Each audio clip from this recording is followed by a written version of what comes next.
Legend describes the Valyrian Freehold as a civilization of fused stone and towering spires, a superpower that dominated the known world before vanishing into myth. Thousands of years ago, however, the Valyrians lived as shepherds, quietly tending their flocks on a jagged peninsula in Essos. Their grazing lands were nestled within a volatile ring of volcanoes known as the 14 Flames. At this stage, the Valyrians occupied a tiny geographic footprint, largely overlooked by the neighboring empire of Gis and the massive mountain range they called home.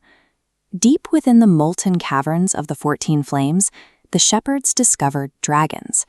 Ancient books describe these creatures as fire-made flesh, beasts with scales as hot as sun-baked armor and breath capable of cooking a knight inside his own plate.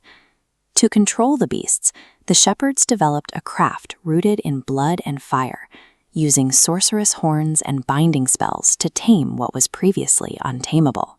This transformation turned humble herders into dragonlords, allowing them to survey the world from the sky and strike any target on the ground. Battles that once lasted weeks were now over in minutes, as stone walls and iron shields offered no protection against heat delivered from directly above. Valyria's first major test of this power came during a series of 5 wars against the Old Empire of Gis. Gis deployed massive legions and garrisoned behind thick brick walls, but they possessed no defense against Dragonflame. Valyria responded with total annihilation, sowing the fields of Gis with salt, sulfur, and skulls to ensure the empire would never rise again. This rapid expansion fed a brutal economic engine for the empire. The slave mines dug deep beneath the 14 Flames.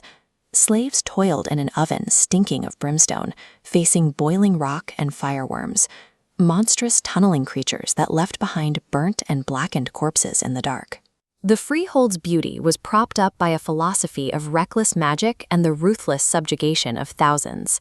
Valyria was not a monarchy, but a freehold ruled jointly by 40 elite dragonlord families. Among them was House Targaryen, a relatively minor family that held little influence compared to the most powerful houses in the city.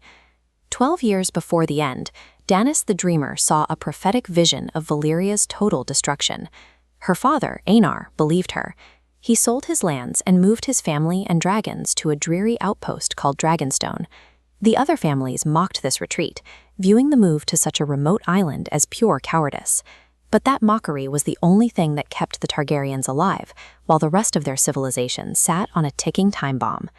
The end came when every hill for 500 miles split asunder at once. Lakes boiled into acid, and the air turned so hot that even dragons caught in the sky were engulfed and consumed by the flames. In a single day, the fabled empire vanished, leaving behind a scorched and blighted wasteland where a continent used to be. The Valyrians had spent centuries mastering fire and blood, and they were ultimately destroyed by the very heat they sought to control. Because they had fled years earlier, the minor Targaryen family suddenly became the only surviving dragonlords on Earth. From their seat on Dragonstone, they began to look west, preparing to unleash their remaining dragons on a divided continent.